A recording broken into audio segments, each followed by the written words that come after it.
आज आपण करमाळ्यामध्ये आलेला आहात नरसिंहप्पा चिवटे यांच्या अभिष्ट चिंतन सोहळ्यासाठी काय सांगाल पहिली प्रतिक्रिया? प्रतिक्रिया म्हणजे प्रश्न असा आहे की मंगेश आणि महेश हे दोन्ही चिवटे बंधू जे काही सामाजिक काम करतायत तर त्यांचे वडील त्यांचा 85वा जन्मदिवस होता, तर समाधान वाटलं की अशा आई वडिलांच्या पोटी मंगेश आणि महेशचा जन्म झालेला आहे, तर त्यांचं पण दर्शन आम्हाला पण होऊ द्या ह्यासाठी खरं म्हणजे आम्ही आलो होतो आणि त्यावेळेला अभिष्ट चिंतन करून आता आम्ही निघालो.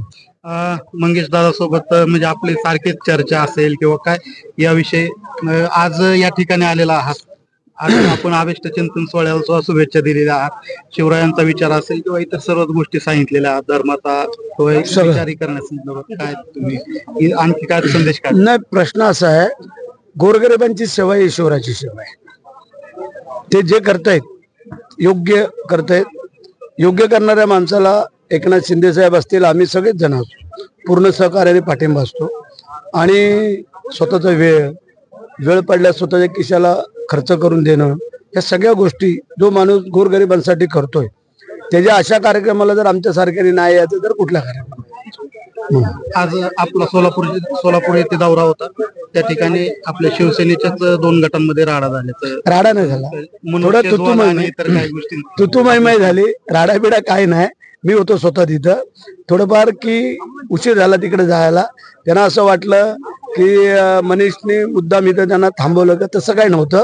कार्यकर्ते होते, पदाधिकारी होते, ते त्यांना कामं होती त्यांची सोडवणूक करत होतो आणि मग तिकडे जात होतो.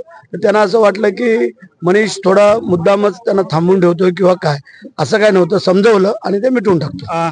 हिंदी भाषेचा जरा आता कुठेतरी मुद्दा पेटलेला आहे, त्या संदर्भात सुद्धा जे काय नरेंद्र मोदी आणि ज्या राज्यामध्ये जे लोक राहतात नाही अशा प्रकारे, ज्या राज्यामध्ये जी लोक राहतात ती मातृभाषा येणं गरजेचं आहे. आणि आमची मराठी हे जे काय आता तिला मराठीचा दर्जा जो काय दिला गेलेला आहे केंद्रातून, तर तिचा तो सन्मान होणं गरजेचं आहे. मग इतर ज्या काय भाषा आहेत त्यांनी शिकाव्या बोलाव्या त्याबद्दल आमचं काय म्हणणं नाही, परंतु मराठी ही सगळ्यांना येणं गरजेचं आहे हे आमचं म्हणणं आहे. मराठीच्या अस्तित्वासाठी उद्धव ठाकरे आणि राज ठाकरे एकत्र येण्याचं कुठेतरी आता सुतोवाद सुरू आहे. चांगली गोष्ट आहे. ते जर 2 भाव एकत्र येत असेल अशा अनुषंगाने मराठीच्या, तर काय चांगली बाब आहे, त्यामध्ये अडचणीचं काय आहे. पण आता आमची जी महायुती आहे ती भक्कम आहे, त्यामुळे ते 2 जण एकत्र येऊ नाही तर 3 जण एकत्र येऊ, आम्हाला काय तसं फरक पडणार नाही. बीड मधला आणखी सुद्धा बीड कुठेतरी थांबत नाही. ते आता त्या ठिकाणी तरुणीला सुद्धा मारहाण झाल्याचं मोठ्या प्रमाणात व्हायरल होत आहे.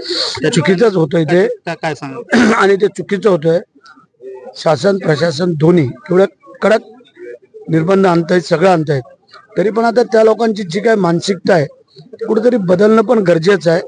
परंतु जे कोण अशी काय प्रकरणं करतील त्याला बाप म्हणून सोडता कामा नये आणि त्याला कडकात कडक शिक्षा होणं गरजेचं आहे, तरच याला आळा बसेल, अन्यथा बसणार. वाघ्या कुत्र्या संदर्भात कुठेतरी महाराष्ट्रामध्ये आता राजकारण मोठ्या प्रमाणात तापलेलं दिसतं. सध्या थांबलंय, आता मध्ये तापलं होतं. संभाजीराजेंनी सांगितलेलं आहे की तो वाघ्या कुत्रा हटवल्याशिवाय मी पण शांत बसणार.